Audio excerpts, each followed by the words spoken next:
भारत के माननीय उपराष्ट्रपति श्री जगदीप धनखड़ जी, प्रधानमंत्री श्री नरेंद्र मोदी जी, लोकसभा अध्यक्ष श्री ओम बिरला जी, राज्यसभा के उपसभापति श्री हरिवंश जी, राज्यसभा में सदन के नेता श्री जगत प्रसाद नाडा जी, राज्यसभा में विपक्ष नेता श्री मल्लिकार्जुन खड़गे जी, संसदीय कार्य मंत्री श्री किरेन रिजिजू जी, लोकसभा में विपक्ष नेता श्री राहुल गांधी जी, माननीय सांसदगण और प्यारे देशवासी, संविधान दिवस के पावन अवसर पर आप सभी के बीच आकर मुझे हार्दिक प्रसन्नता हो रही। संविधान हमारे देश का सबसे पवित्र ग्रंथ है। आज हम सब एक ऐतिहासिक अवसर के भागीदार भी बन गए हैं और साक्षी भी।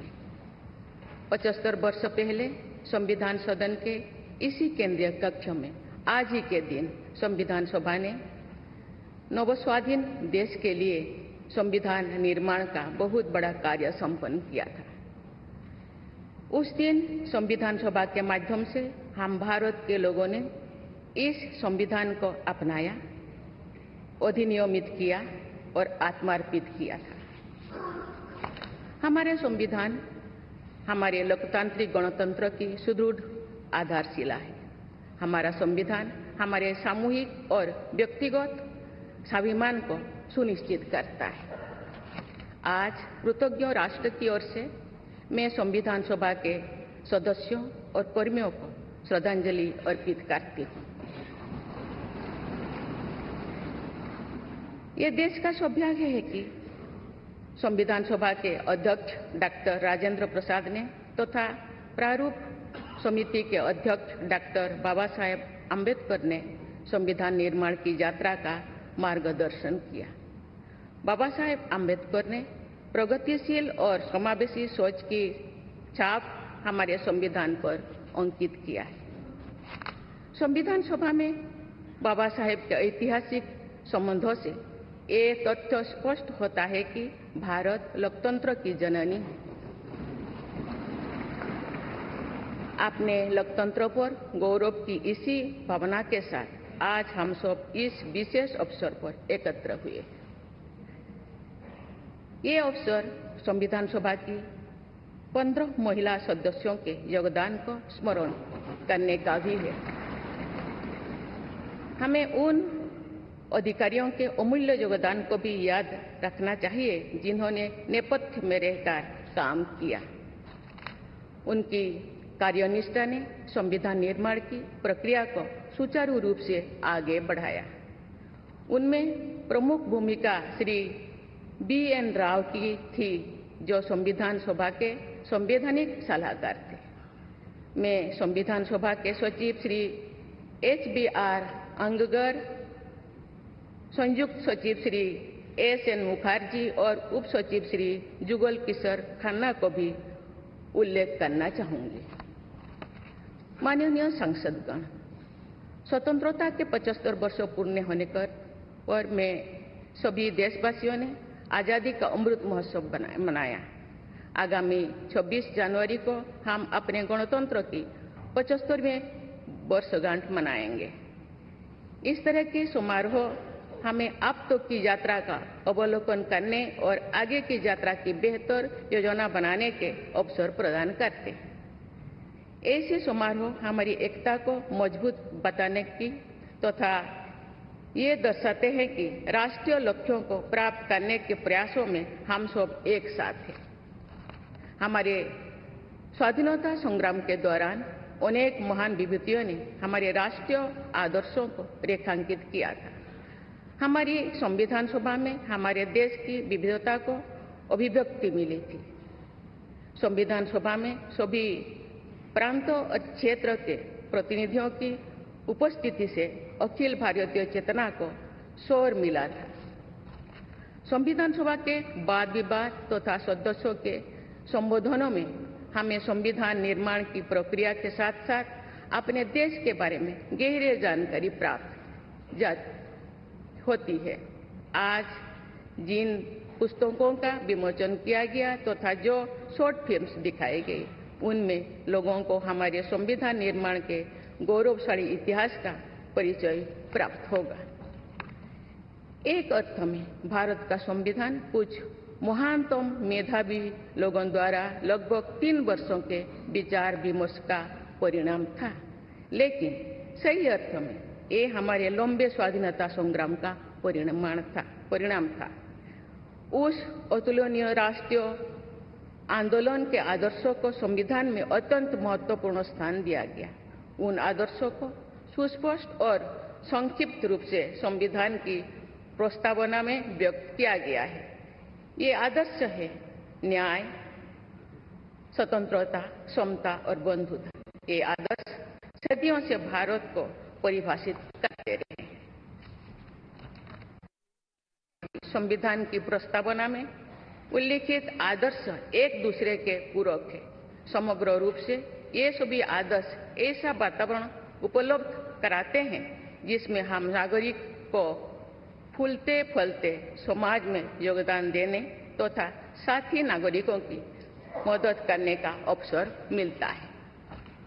माननीय संसदगण, संविधान की भावना के अनुसार कार्यपालिका, विधायिका और न्यायपालिका का ये दायित्व है कि वे सामान्य लोगों के जीवन को सुगम बनाने के लिए मिलजुल कर काम करें। संसद द्वारा पारित किए गए अनेक अधिनियमों से जन आकांक्षाओं को अभिव्यक्ति मिली है। देश के आर्थिक एकीकरण के लिए स्वतंत्रता के बाद का सबसे बड़ा टैक्स सुधार गुड्स एंड सर्विसेज टैक्स को के रूप में किया गया है। वर्ष 2018 में राष्ट्रीय पिछड़ा बल्क आयोग को संवैधानिक दर्जा प्रदान किया गया है। वुमेन लेड डेवलपमेंट की सोच को यथार्थ रूप देना सामाजिक न्याय के संवैधानिक आदर्शों को प्राप्त करने के लिए अनिवार्य है। नारी शक्ति बंधन अधिनियम द्वारा हमारे लोकतंत्र में महिला सशक्तिकरण के एक नए युग की शुरुआत की गई है। दंड के स्थान पर न्याय तथा अपराध के स्थान पर सुरक्षा की भावना पर आधारित भारतीय न्याय संहिता, भारतीय नागरिक सुरक्षा संहिता और भारतीय साक्ष्य अधिनियम को पारित करके सांसदों ने आधुनिक सोच को अपनाने का प्रभावशाली परिचय दिया है। ऐसे अनेक अधिनियमों को पारित करने के लिए मैं सभी सांसदों की सराहना करती हूँ। पिछले कुछ वर्षों के दौरान सरकार ने समाज के सभी वर्गों, विशेषकर कमजोर वर्गों के लोगों के विकास के लिए अनेक कदम उठाए हैं। ऐसे निर्णयों से लोगों का जीवन बेहतर हुआ है तथा उन्हें प्रगति के नए अवसर मिल रहे हैं। गरीब लोगों का अपना पक्का घर मिल रहा है, बिजली, पानी, सड़क की सुविधा मिल रही है, खाद्य सुरक्षा और चिकित्सा सेवाएं मिल रही है। देश में बड़े पैमाने पर विश्व स्तर का इंफ्रास्ट्रक्चर बनाया जा रहा है। समग्र और समावेशी विकास के ऐसे अनेक प्रयास हमारे संवैधानिक आदर्शों को आगे बढ़ाते हैं। इस प्रयासों के लिए मैं सरकार की सराहना करती हूँ। उच्चतम न्यायालय के प्रयासों से देश की न्यायपालिका हमारे न्याय प्रणाली को और अधिक प्रभावी बनाने के लिए अनेक प्रयास कर रही है।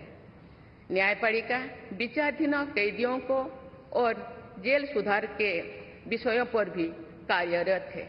हमारे देश में मूलभूत अधिकारों का दायरा समय के साथ विस्तृत होता रहा है। अपेक्षाकृत कम साधन संपन्न लोगों को कानूनी सहायता प्रदान करने के संवैधानिक निर्देश प्रति जागरूकता और सक्रियता बढ़ रही है।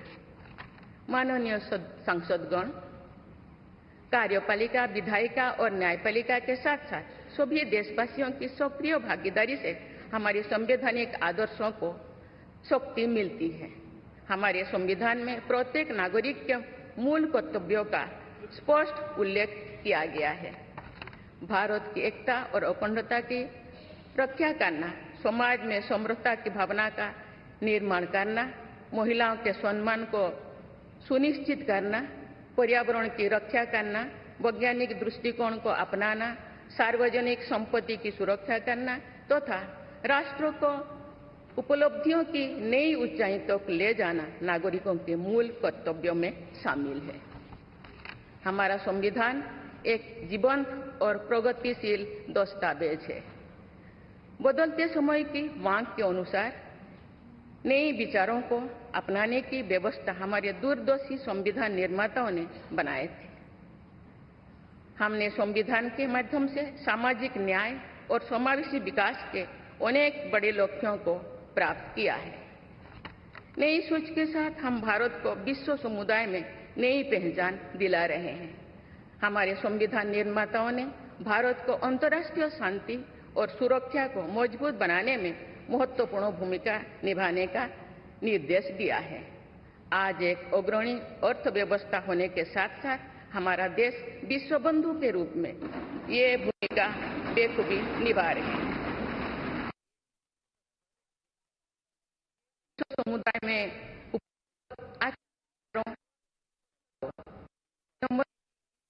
आत्मसात करने के लिए भी तत्पर रहते हैं। देश की जरूरतों के मुताबिक उत्कृष्ट विचारों और पद्धतियों को अपनाने की इसी भावना का उदाहरण हमारे संविधान निर्माता दूरदर्शी सदस्यों ने हमें एक प्रेरणादायक संविधान दिया जो अन्य देशों के लिए भी एक आदर्श साबित हुआ है। संविधान सभा के अध्यक्ष और मेरे प्रतिष्ठित पूर्ववर्तियों में सर्वप्रथम डॉक्टर राजेंद्र प्रसाद ने वर्ष 1949 में आज ही के दिन अपने भाषण में एक विचार व्यक्त किया था कि संविधान को जीवंत बनाए रखना उन लोगों पर निर्भर करता है जो उसका संचालन करते हैं। उन्होंने ये भी कहा था कि कई चीजें जो संविधान में नहीं लिखी जा सकती, उनका संचालन परंपराओं के आधार पर किया जाता है। उन्होंने ये अपेक्षा व्यक्त की थी कि हमारा देश आवश्यक सामर्थ्य अर्जित करेगा और समुचित परंपराएं विकसित की जाएगी। मैं पूरी विश्वास के साथ कह सकती हूँ कि लगभग 3/4 सदी के संवैधानिक यात्रा के दौरान हमारे देश ने उन क्षमताओं को अर्जित करने और आर्थिक परंपराओं को विकसित करने में उल्लेखनीय सफलता प्राप्त की है। हमने जो अनुभव प्राप्त किए हैं, आने वाली पीढ़ियों को उनसे अवगत कराया चाहिए। वर्ष 2015 में सरकार द्वारा 26 नवंबर को संविधान दिवस के रूप में मनाने का निर्णय लिया गया। तब से प्रत्येक वर्ष मनाए जा रहे संविधान दिवस के समारोह से हमारे युवाओं में देश के बुनियादी दस्तावेज यानी संविधान के विषय में जागरूकता बढ़ाने में मदद मिली है। संविधान के प्रति युवाओं में उत्साह को देखकर हम सब देश के भविष्य के प्रति आश्वस्त हो सकते हैं। मैं सभी देशवासियों से अनुरोध करती हूँ कि वे हमारे संवैधानिक आदर्शों को अपने आचरण में डालें, मूल कर्तव्यों का पालन करें तथा वर्ष 2047 तक विकसित भारत के निर्माण के राष्ट्रीय लक्ष्य के प्रति समर्पण के साथ आगे बढ़े। मैं संविधान दिवस के अवसर पर सभी देशवासियों को बधाई देती हूँ। आप सभी को मेरा शुभकामनाएं। धन्यवाद। जय हिंद, जय भारत।